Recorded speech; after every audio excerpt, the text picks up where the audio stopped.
For a variety of reasons, I went ahead and recorded this one. Probably the biggest reason is because when you spin up instances in the cloud dynamically, those can take anywhere between 2 and 20 minutes to spin up dynamically. But the storyline here is that we've got, again, a 128T network topology. We've got a private data center that is essentially dispatching traffic to a network of web services, in this case, or web front ends or application front ends. And a couple of those are in my private resources, right? I own those. Maybe I want to migrate those to the cloud, or maybe I want to augment my capacity in the cloud.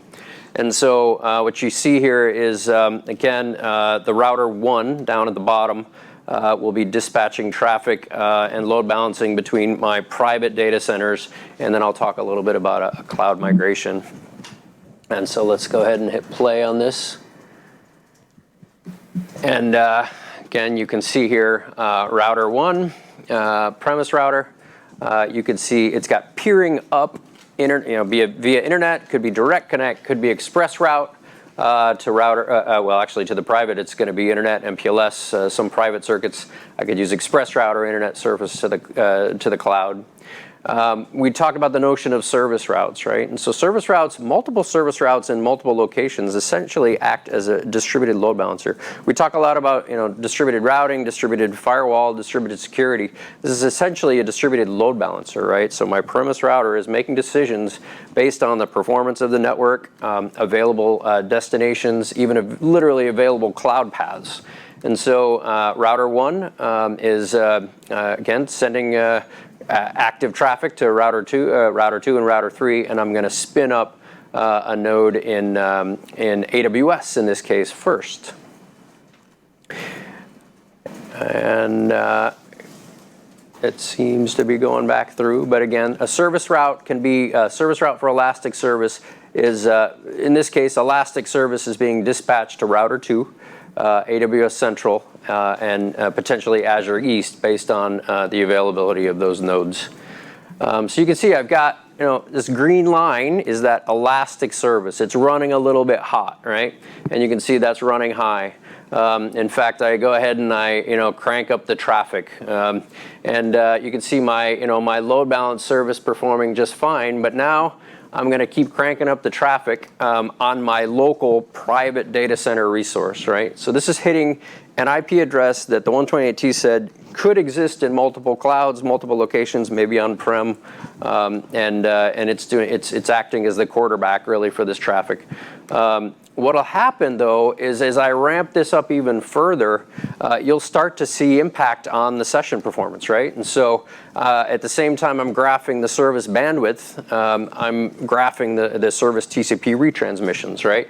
So what happens when a web server front end, database front end starts to be congested or have poor performance?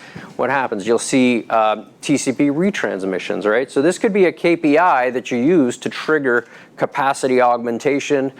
Maybe now it's worth it to do per instance charges, and I'm going to go ahead and spin up some additional capacity. So that literally spiked as I ramped up my traffic. Bam, my dashboard said, my KPIs said, you need more capacity, right? So this is literally multi-cloud elastic scalable service groups. Bam, this is the part that we don't necessarily want to wait for. Spinning up the instance in AWS. But we can talk a bit about zero-touch provisioning and how that works. What happens is this AWS Central node, it's in state disconnected, comes to state connected. That was an outbound SSL TLS connection to the conductor, so it's extremely scalable. Now the conductor goes and it's going to do an audit on that software. It's going to say you could even install software dynamically if you needed to on literally a bare metal instance. It's going to clean up, make sure the software is correct. It'll push the configuration, so now it knows the peers that it should have. It says it's peering with router 2. And it has a service route to essentially my Elastic Service, which is just a web front end. It's serving up a bunch of web traffic. And what you'll see now is, boom, load balancing literally dynamically kicks in. All that had to happen was peering was established. The adjacency was established. It now becomes an eligible service route in my network for my load balanced Elastic Service. And now you'll see that load is literally taken off of multiple links in the network and shifted, and you'll see a new line added, which is the AWS instance, right? And so again, these dashboards are going out, and we're using REST APIs, querying in-memory database, an in-memory database. So it's literally distributed analytics. I'm not pumping this up to some centralized analytics repository. I'm literally just querying the available charts that are out and distributed in the network, so extremely scalable. One interesting thing that I noticed, and this is like literally a real world thing, I'm like, all right, so I went from low latency in my private data center, a few milliseconds, to I happened to choose a remote data center because I had some IP addresses there. And what I did was what you'll see in that chart is that my sessions by session count were load balanced between my private data center and my AWS data center.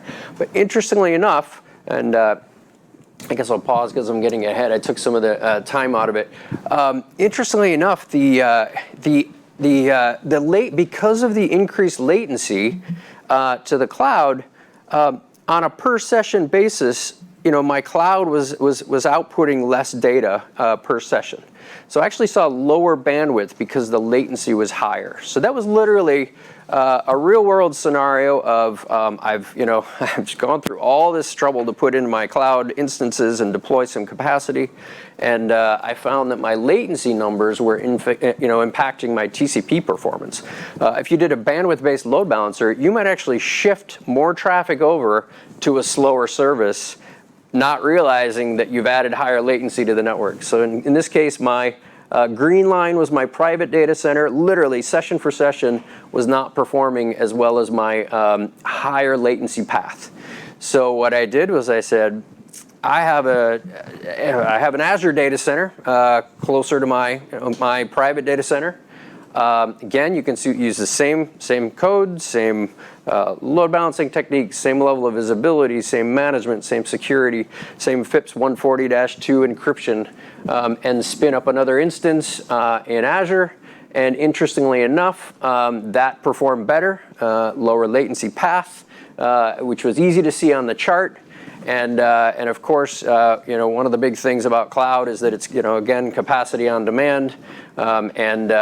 And now in this case, I literally have a distributed elastic group between clouds. I can go for, time of day, better performance, price of instance. And in this case, I went ahead and shut down the AWS instance that wasn't performing at that time of day as I had hoped.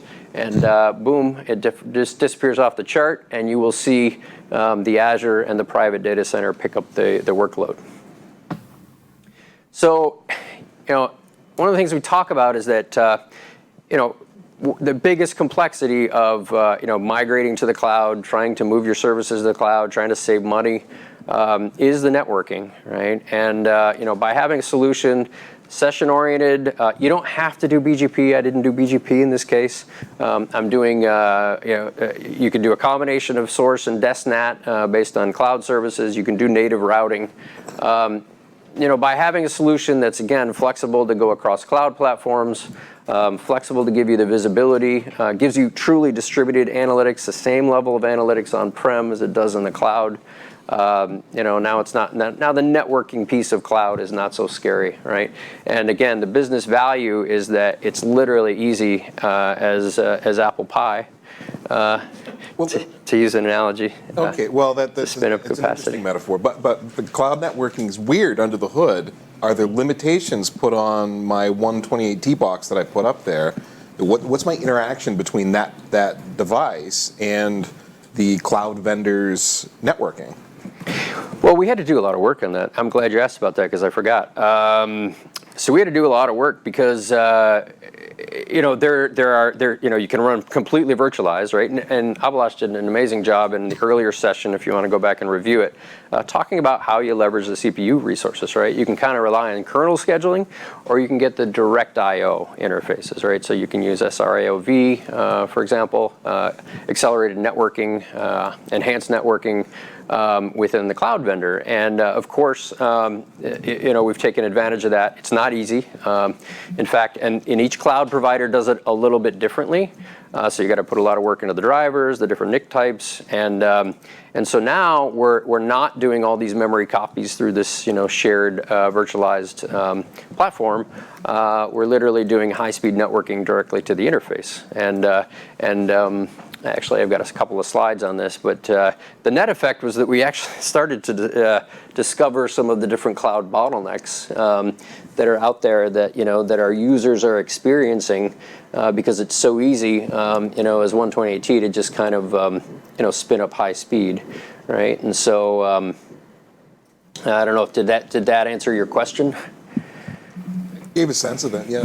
Okay. I'll add to that. You might be about to bring this up anyway, but even if your instance is running with plenty of CPU room to go, and that's not the limitation, you might experience some networking issues just because of the way they do their networking in the cloud. They're very guarded about where their thresholds are, but there are certain things like packets per second, where even if your instance has enough horsepower, you might experience packet loss because you're exceeding an internal threshold. And I've had really good luck resizing applications there, and make sure you understand what they're doing. Yeah, I've had really good luck resizing 128Ts to match the throughput requirements, right? So you can look at the chart and you can say, hey, this is a 1 gig instance, this is a 5 gig instance. They're up to 40 gig plus now. For instance throughput, and so literally you could right size the router, and not only that, but you could right size the router as you spin it up. I could change that to in that same demo, change it to a 40 gig router in the cloud. And so I started to talk about how we're kind of discovering the performance bottlenecks. In this case, this is kind of a direct connect performance analysis that we did just to discover ways we could structure our topology to peak performance. So in this case, intra VPC, right, was one application. You could do security, firewalling. We did intra VPC 40 gig, and that turned out to be instance limited. Again, we did all the high performance networking that was required. But if you look at some of the other scenarios, right? So we talk about into AWS or Azure using Direct Connect or Express Route. Those tend to be 10 gig limited now. They're trying to get to 100 gig. And what we found was the inter VPC peering, was limited in AWS case, AWS East to AWS West of 5 gig. What you'll find is some of these other solutions trying to do visibility, security, encryption, literally peak out at 1.5 gig because they're using an IPsec tunnel. So what they'll do is they'll spin up multiple instances, spin up multiple tunnels. The solution for Direct Connect, for example, was to move this over to potentially a transit gateway to try to increase throughputs. But in the end, you still have an IPsec per tunnel limitation. You may have to do ECMP. You may have to do multiple instances. And in all of these scenarios, we're doing a single 128T instance, right size for the capacity, up to 40 gig right now. And we expect to increase as the cloud increases the throughput to and from the virtual machines, right, to 100 gig. And really, it's just a super simple topology, super simple to deploy, and it's extremely elastically scalable. Pause there. Any questions? I think it's safe to assume when you see an instance and it says up to a certain amount of networking, it's safe to assume that that's the sunniest possible day scenario. Most of them support jumbo frame, so assume that that's with the largest possible frame size running smoothly. There are other limitations out there. Yeah. And of course, we support jumbo frames for maximum performance. We do, but your application is probably. I'm just saying, like, your actual application performance in the cloud, don't expect to get that top number that the cloud provider publishes, no matter what software you're running on. Yeah, there was one other note, and I'm glad I just kind of remembered to say it. So there's an interesting difference between AWS and Azure in the way you can connect VPCs and VNets. AWS has just chosen to force the use of a transit gateway and VPC peering, and actually limiting ways you can use sort of third-party routing tools. So in the AWS case, when we do VPC peering, we're now, as they have introduced the transit gateway, which is a 40 gig routing node, we're to some degree forced to route through the transit gateway to go inter VPC. An interesting kind of feature of Azure and Microsoft, and we've got a great Microsoft partnership, and we have a great AWS partnership. But the difference in Azure is that we can spin up what they call an NVA, Network Virtual Appliance, and it's kind of fun. You can break the rules of IP networking. You can literally put a route in your VNet routing table and have the gateway be a gateway that's not on the same subnet. This is like now we're routing packets, right? And it's kind of the same notion of like 128T. You can literally take a packet that's sent to any arbitrary address, forward it where you need to go using session-based routing, and so it's kind of fun. So in Azure, you can use a 128T as a VNet hub without a transit gateway. We work very well with the Microsoft Virtual WAN gateway. It's IPsec based, so you've got the bandwidth constraints, and or just use the 128T as your express route termination. So just an interesting, again, we kind of discover these bottlenecks because it's so easy for us to spin up capacity and then crank data through these different network paths. Difference between our encryption and any other cloud encryption, again, FIPS 140-2 certified, and it's really both ends are within the customer's control at that point, right? And so you're not literally relying on a cloud data center to engineer to encrypt or decrypt your traffic. So again, if we talk about multi-cloud, and I should have just clicked the clicker, the same consistent experience across multiple platforms is critical. One of the things I don't know if anybody mentioned today was VMware support, and certainly OpenStack. Some enterprises are out there using OpenStack, and certainly service providers are using OpenStack for dynamic capacity, just like we showed you on AWS and Azure, bless you, and Google Cloud as well. GCP. You'll find us in the marketplace on Microsoft Azure and AWS. I've done some work with Kubernetes based on some customer needs. You can use networking plugin in Kubernetes. You can co-reside with Kubernetes-enabled platforms, run containers, and run 128T and manage your networks in that environment. Really, so it's the same experience, same application experience across any platform. So that's 128T in the cloud.